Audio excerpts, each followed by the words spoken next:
Only one cordless Makita. Only one. Yeah, there is only one cordless Makita.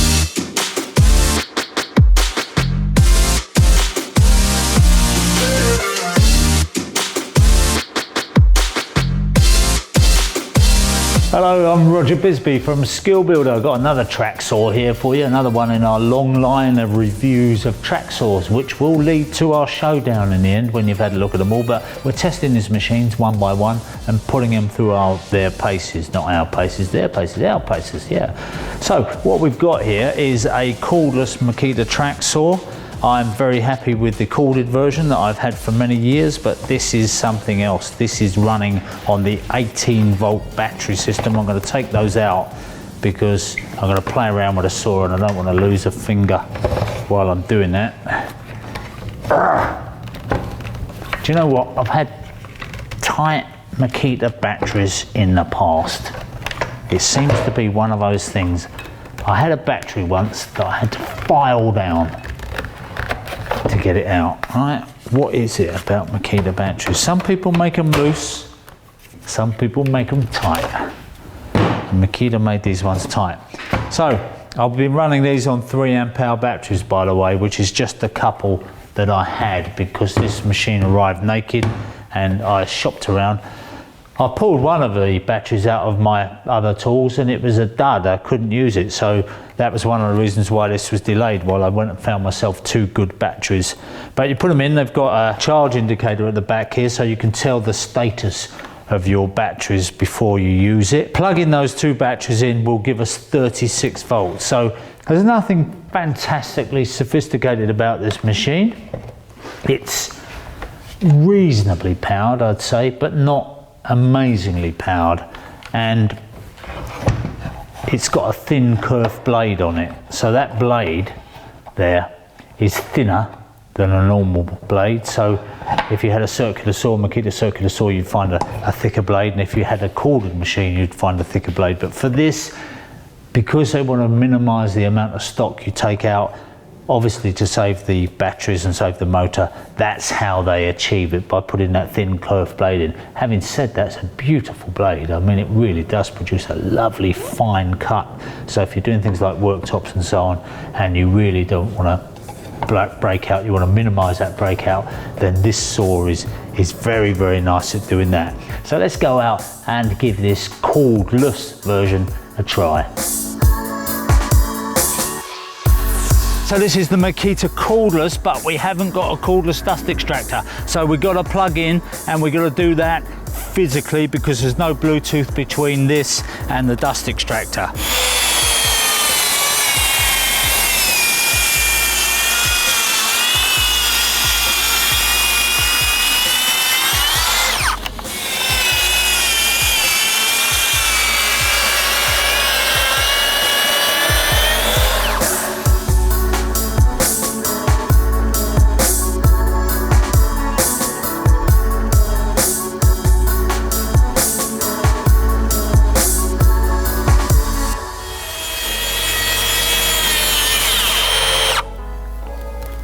I don't like that at all.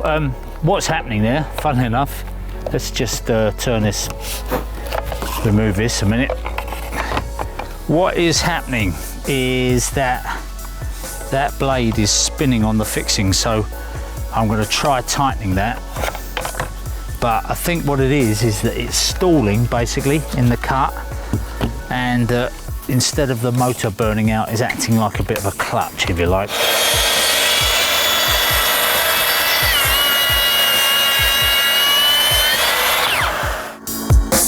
Okay, so that surprised me actually, because I've only got 3 amp hour batteries in here, but it still adds up to 36 volts, whichever way you look at it.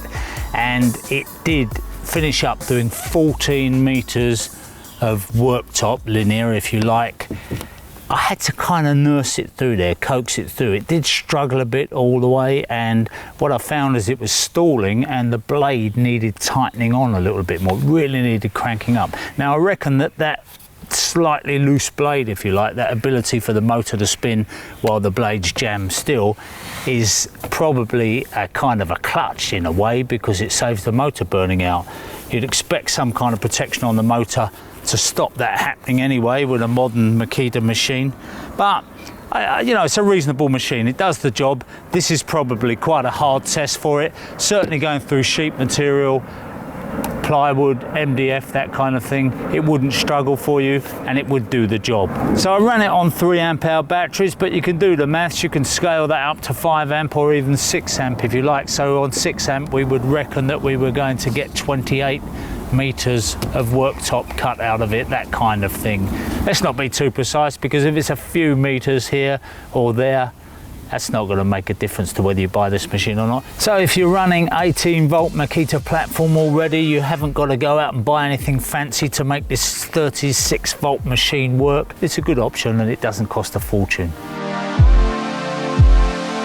So one of the chief features of the Makita, which I really like, is the fact that you've got this scribe setting here. If you want to cut through something like a door, you can just put that down on the track and it'll give you a nice scribe through before you actually commit to cutting through the whole thing. So if you've got a veneer, if you've got a nice oak veneer or something like that, it will just take that out and absolutely minimize the breakout. So that's a good little thing there. This is just a fairly crude device.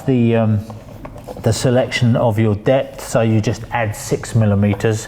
You have to do that yourself. There's no automatic indication of that. Add 6 millimeters to the depth if you're trying to use it on the track, which I think basically is the only way to use it. Here we've got the anti-tilt device, which goes onto the track if you're doing a bevel, and that means that it won't tip off the track when it's weighted over the side, because you just got that little hook. If you remember to put that on, then that's a good thing. There's no physical anti-kickback on it, but it has got the adjustment that allows you to just tighten it in the track if you like slightly, but that's just to do with accuracy on it. It will fit other tracks, by the way, so you can run this on the Festool track. You can't run it on the DeWalt track, but you can run it on most of the popular tracks. The dust extraction was not fantastic. We had it hooked up to the dust extractor. There's a bit of a problem with dust extractors and cordless tools, because you're using a cordless tool, and the reason you're using a cordless tool presumably is because you just want to move around without mains power.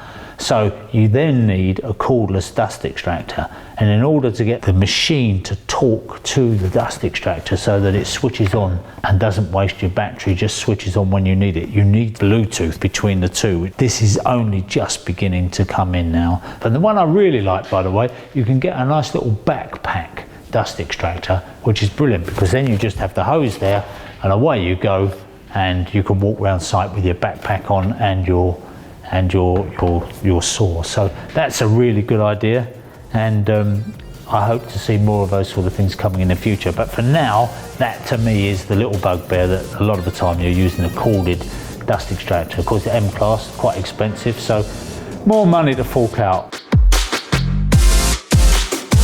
I'm Roger Bisbee, thanks very much for watching. I hope you found that useful. We did a little test on it, we're doing tests on other track saws, and we'll bring you all that in our showdown at the end. So don't forget, subscribe if you're not a subscriber, because that way we'll give you an automatic update. Just press the little bell at the top and then you get an automatic update on all our new videos.